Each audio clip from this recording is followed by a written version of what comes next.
During our day-to-day reality, in order for an observer to gain the knowledge concerning where and when a single photon is, as the observer and the photon exist within the embodiment of QTF code and data, prior to be converted into the electromagnetic, quantum data state, and as the photon functions as if it propagates through space, many photons must contact some form of matter, which, when being part of a perspective, consists of one or more of the observer's five senses, which in every case will cause the wave function of the photons to collapse into a particle, that gets absorbed into an electron within an atom of the matter, which then releases another similar photon. As photons propagate through the universe, they do so only within the property of QTF code and data. Their electromagnetic wave and their quantum wave function only exist within the QTF data state.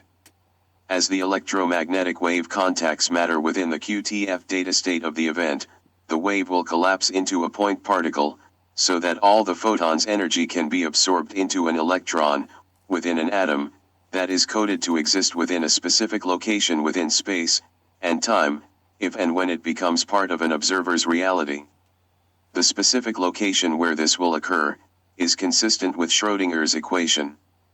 The universe functions this way within the QTF data state, because it ages and evolves in the absence of our perspective, along with the fact that the universe was created for us to observe, and this process keeps the universe in a constant state of readiness to be observed.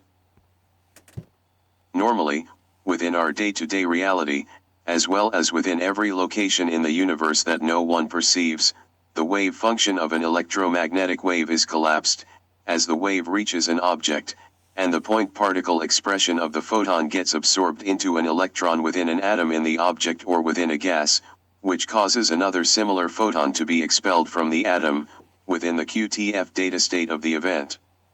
When this occurs as wavelengths of visible light here on the Earth, as with all locations of the universe, irrespective of the location is being observed or not, the photons are coded within the embodiment of QTF code and data, to function as if they propagate through space within electromagnetic waves, until they reach air molecules within the Earth's atmosphere, or the air within a room in a building.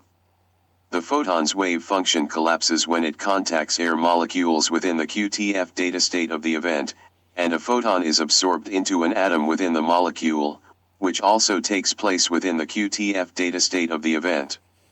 An electron within the atom releases the same wavelength of electromagnetic energy, which creates photoluminescence in the air within the QTF data state. This is constantly occurring within the QTF data state, in all the locations of the universe that are not being observed by anyone. As many waves of electromagnetic radiation reach our eyes and other of our sensing organs within the QTF data state of ourselves and of the universe, the waves collapse into photons, as point particles, within the atoms of our sensing organs, which only takes place within the QTF data state of the event. The data from many of these photons get processed within our eyes and other sensing organs, which creates the QTF data state of an electrochemical impulse, that travels through the optic nerve, and eventually reaches our visual cortex, which it converts into the perspective of photoluminescence, and any objects that reflected waves of electromagnetic energy, within the QTF data state of the event. The perspective is created within the cellular and molecular levels of our visual cortex, and other sensing centers of our brain within the QTF data state of our brain and of the perspective, before the QTF data state of the perspective gets converted into a perspective within the electromagnetic, quantum data state, within the subquantum level of our brain, and ends with the creation of the electromagnetic, quantum data state of the perspective. This occurs within a process called the Sumber conversion. The Sumber conversion is one component of the animate space-time continuum.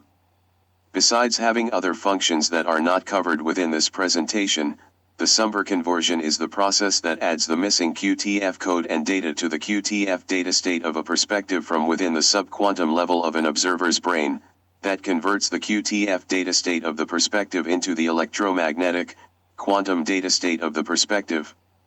The Sumber conversion also occurs within the QTF data state of a perspective that is not being perceived by anyone, except, when it doesn't take place within the QTF data state of an observer's brain, the electromagnetic quantum data state does not get created. This is because the Sumber conversion has other functions that are not explained in this presentation, and that occur within the QTF data state of all electromagnetic radiation, and most of all other quantum particles, irrespective if the event has been perceived by someone or not. Thus, within our day-to-day reality, we are able to perceive a photon's energy only as an effect of many wave functions being collapsed, and in the process, the electromagnetic waves, the wave functions, and the photons themselves are destroyed. The destruction of a photon occurring whenever a photon's existence within a particular time and space, from within our reality, can be known by a conscious sentient being, is a fundamental component of the universe and of our reality, and is also why the double slit and the delayed choice quantum eraser experiments are so valuable in understanding the true nature of the universe and of our reality, as will be explained. That which is simulated within our reality consists only of the point particle expression of a quantum particle, which by definition is the electromagnetic quantum data state, after being processed through the standard model of particle physics, and after being processed within the physics of all the other branches of science. This is because our perspective and our entire reality can only be perceived after a perspective has gone through the physics of the universe, which occurs within the embodiment of our mind. Waves of electromagnetic energy and the quantum wave function to distribute the point particle's energy within a specific time and specific spatial location within the landscape of each moment of our reality, and both the quantum wave function and the electromagnetic wave are never simulated, and only exist within the embodiment of QTF code and data. In our day-to-day reality, once a specific place in time and space that a photon exists in can be known, the photon had already been destroyed, so that all that is left is a perspective that was created by many individual photons. This all occurs within the QTF data state, in all locations of the universe, whether or not the event is perceived, and before the QTF data state of the perspective gets converted into an electromagnetic quantum perspective, within the subquantum level of our brain, if and when the event was perceived. Thus, in our day-to-day reality, once a specific location and a specific time of a photon's energy can be known, the photon ceases to exist, as it contacts some form of matter within the QTF data state of the event, irrespective whether it will be perceived or not. To the contrary, as a single, non-entangled photon propagates through space and time within the embodiment of QTF code and data, and it is detected in a way that the knowledge within the detection can be known by a conscious sentient observer, such as what is done in the double slit and the delayed choice quantum eraser experiments, the photon is not destroyed. In these experiments, the wave function must have been collapsed, for the wave must collapse so that the single non-entangled photon can exist in one point in both time and space, and the wave will remain collapsed as long as the knowledge continues to exist in the universe until the photon reaches the screen. Whether or not the wave actually collapses as the photon reaches the screen, versus when it was detected at the double slits, is not really all that important, because it's only within our perspective that time passes from the now to the then. The now, the then, and the past all exist simultaneously within the universe, as it exists when it is not part of anyone's reality within the QTF data state, and everything that has been discussed within this phenomenon is occurring within the QTF data state of the event. Our reality only occurs within the part of an event that includes what occurred after the point particle expression of a photon gets absorbed into some form of matter, and after its energy had become a point particle. A photon remaining intact as a photon, after its wave function collapses, does not occur in any non-quantum experiment, or in the QTF data state that is not being simulated into anyone's reality, and it does not occur as we go about our day-to-day reality. This is because the universe was created to be expressed within our reality, and with the exception of those instances of creating quantum-level knowledge about a quantum particle that is not normally accessible within our reality, such as knowing a photon's Witch path and perhaps as well as other quantum-level knowledge that we have been able to know, The QTF data state of a perspective will always continue to function within the normal physics of the universe as it was created for us to perceive, and will go to its normal completion within the QTF data state of the perspective, whether or not anyone gains the knowledge of an event, because the universe is always in a state of readiness to be observed. Thus, by creating the which path knowledge, it changes the normal physics of the universe into an abnormal situation. Thus, under normal circumstances, it is impossible for an observer to know exactly where and when a photon is as it propagates through space and time within the QTF data state of the event, so that the photon's energy normally only becomes a point particle within the QTF data state of the universe, when it contacts some form of matter, or perhaps another photon.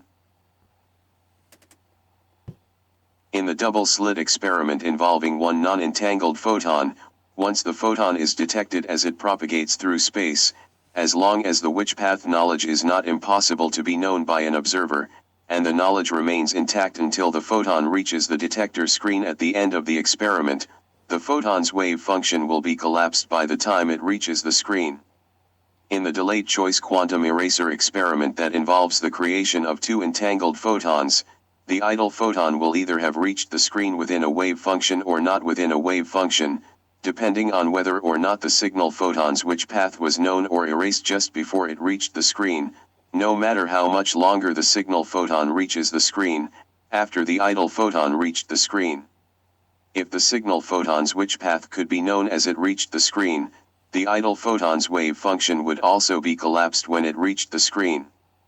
The opposite result will be seen with the idle photon. If the signal photon's which path was erased before it reached the screen, no matter how much longer it took for the signal photon to reach the place where its which path was erased and then detected at the end screen, where its journey and existence ended. Therefore, there are three phenomena within these experiments that infer that our reality is profoundly different than how it intuitively seems to be. 1. Is that the detection process must have caused the photon's wave function to collapse so that it could be detected, but the point particle expression of the photon does not get destroyed after the wave function collapses, as it normally does when it gets absorbed into an atom. The second phenomenon is that once the photon's wave function is collapsed, the photon will behave as if it continued to propagate through space, until it reached the screen at the speed of light, and without being in coexistence with an electromagnetic wave. The third phenomenon is retrocausality that was revealed in the delayed choice quantum eraser experiment. This reveals something about quantum entanglement as well as how knowledge collapses the wave function of a particle. Together they reveal that time and space do not have the same properties within the universe, as they do within our reality. The above quantum phenomena are occurring, because the universe exists within the QTF data state, where time and space have no relevance except in the embodiment of QTF code and data, and also because we normally have no way of knowing where a photon is, as it propagates through time and space within the QTF data state of an event, before we perceive the end of the photon's journey within our reality. The signal entangled photon may have taken a year or more than the idle entangled photon to reach the screen from within our reality, but that year or more is only relevant within our perspective. As proposed within the two spectrums of energy hypothesis, the rate that time passes is a function of QTF code, and it functions as the fourth dimension within the phenomenon of space-time, but since the motion of time from the now to the then is created within our stream of consciousness, events that occur within our reality may not always be in phase with the same events, as they occurred within the QTF data state. The delayed choice quantum eraser experiment has revealed this to be true, at least as it pertains to quantum-level events. In accordance with the re-illusion hypothesis and the two spectrums of energy hypothesis, it is these three phenomena, which do not normally occur in our reality, that has created such a conundrum within the scientific community for many years, known as the measurement problem. When a photon or an electron's which path is detected in the double-slit experiment, the which path isn't knowledge unless it exists in a way that it is possible to be passed on to an observer. The knowledge must exist in a way that it is not impossible to be known by an observer, but it does not actually have to be known by any observer for it to be knowledge. In both, the double-slit experiment and the delayed choice quantum eraser experiment, the photon or the electron will reach the screen before an observer is able to learn the which path data, but as long as the which path knowledge was recorded or exists within the experimental apparatus, in such a way that it was not impossible for the knowledge to be passed on to an observer, the particle's wave function will have collapsed at one of the double slits, when and where the particle was detected. And the particle will still be intact to reach the screen as a point particle that was not part of a quantum wave function, even though no observer was able to gain the knowledge. When using a single non-entangled photon in the double-slit experiment, if the which path knowledge is either destroyed prior to the particle reaching the screen, or the which path knowledge was created by a mechanical detection process, but the data was not recorded, or it could not possibly be learned by the way that the experimental apparatus is set up, the wave function will not have been collapsed at the time that the which path was detected, and the particle would reach the screen within a wave function, and in accordance with Schrödinger's equation. The delayed choice quantum eraser experiment utilized two entangled photons, which revealed that retrocausality does occur within the quantum level of order, at least, between two entangled particles. Since our reality is created within a quantum-created simulation, it seems possible that retrocausality may occur within the large-scale level of our reality, in ways that we have not yet come to identify. Since each Planck scale moment of the experiment as well as each Planck scale moment of our reality exists within the embodiment of QTF code and data, before each moment of the experiment is either simulated or not simulated within anyone's mind, that, which we do and know, as well as the experiment itself, all exist within the QTF data state before it becomes part of our reality. This is the answer to how the particle seems to know that the which path detection has occurred, and whether it was possible that it could have been passed on to an observer. It's because it all occurs within the physics of a universe that was created solely to be expressed within the mind of an observer, who has observed it and has formed knowledge of it. The particle, the experiment, and each of our physical essence, exists within the embodiment of QTF code and data before we do and perceive something from within our simulated reality. Everything that we are able to know, occurs within the QTF data state,